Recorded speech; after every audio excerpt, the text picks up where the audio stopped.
유튜브에서 영상으로 내가 예전에 몇 억이고 몇십억이었다 이런 분들 의외로 많으신데, 그래서 지금은요.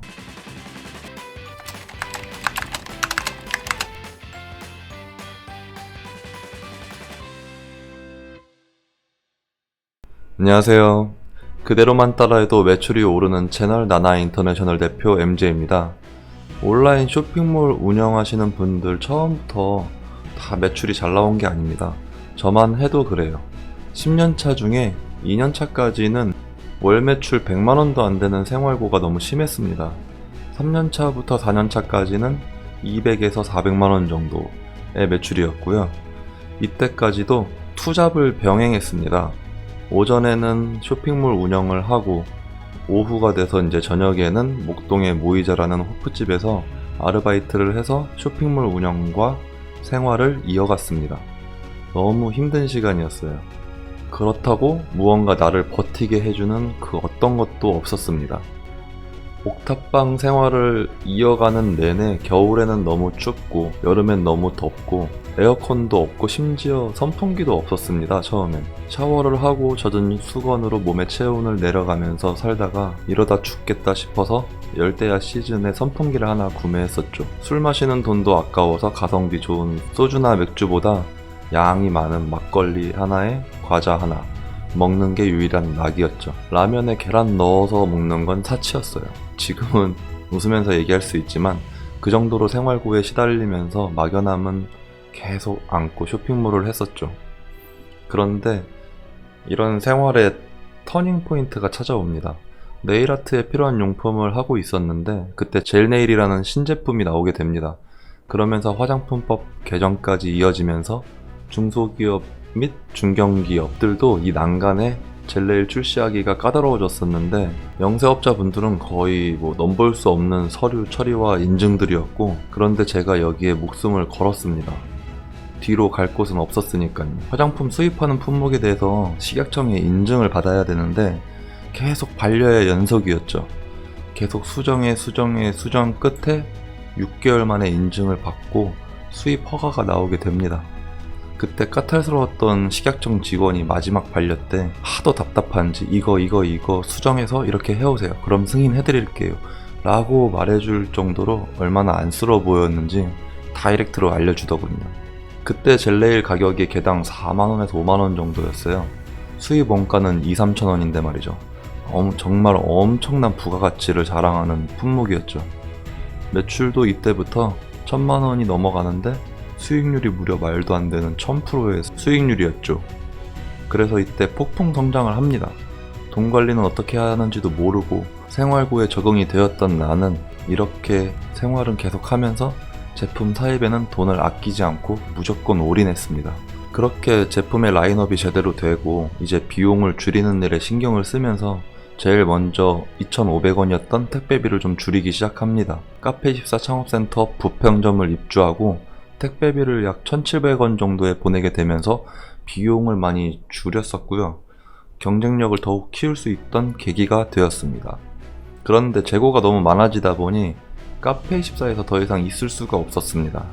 매니저는 맨날 재고 좀 치워달라고 요청하고, 저는 저대로 둘 데는 없고 집에다 두는 것도 매번 왔다 갔다 하기 너무 힘들다 보니 이쯤에서 카페24랑 작별을 합니다.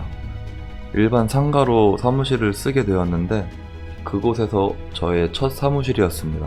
그렇게 만족하는 쇼핑몰 운영을 이어가는데 이제 성수기와 비수기의 차이가 너무 심해서 카테고리를 넓히는 선택을 하게 되면서 브랜드였던 제품을 이제 노브랜드 기성상품까지 판매를 하기 시작했어요. 이때가 저의 예전 영상에서 얘기했던 소셜 커머스의 붐이었죠. 이때도 터닝 포인트를 맞이합니다. 월 매출 5,000대 이상으로 올라가게 되었죠.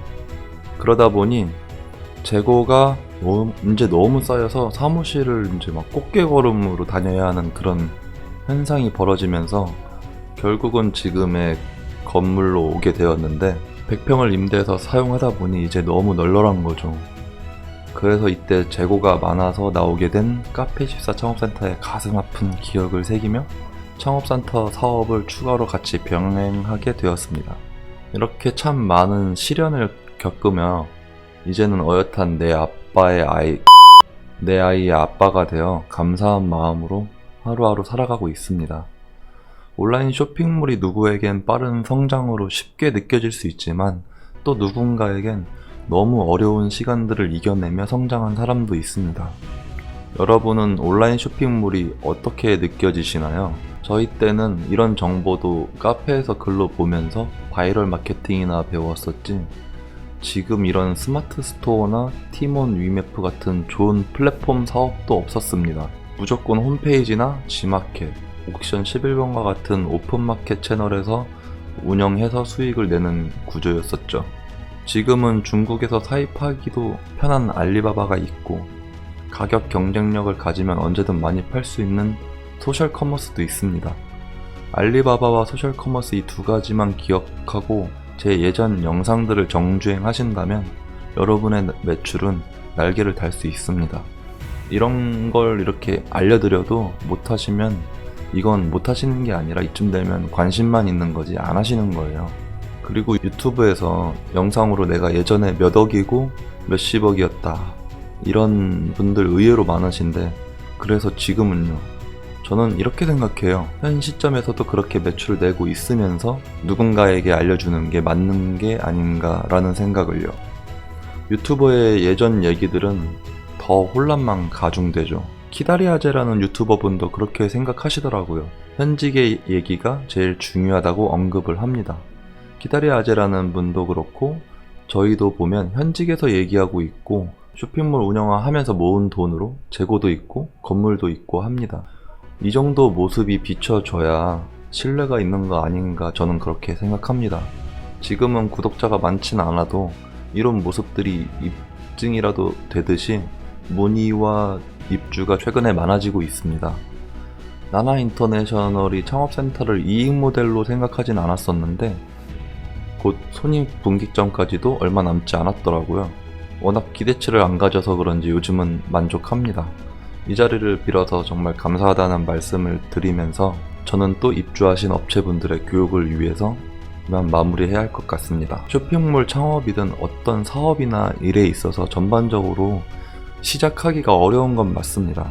그리고 시작도 안 한 상태에서 과정들의 장애물을 결과값으로 상상으로 만들어내죠. 시작도 안 하고 결과를 생각한다는 것만큼 안 좋은 것이 없습니다.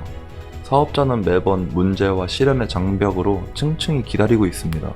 쉬운 길은 절대 없어요. 누군가 좋은 차, 좋은 집을 소유하고 있다는 건 그만큼의 노력과 고충의 시간이 있었을 겁니다. 그나마 방향성을 잘 잡는 게 시간을 단축시켜주는 유일한 길이죠.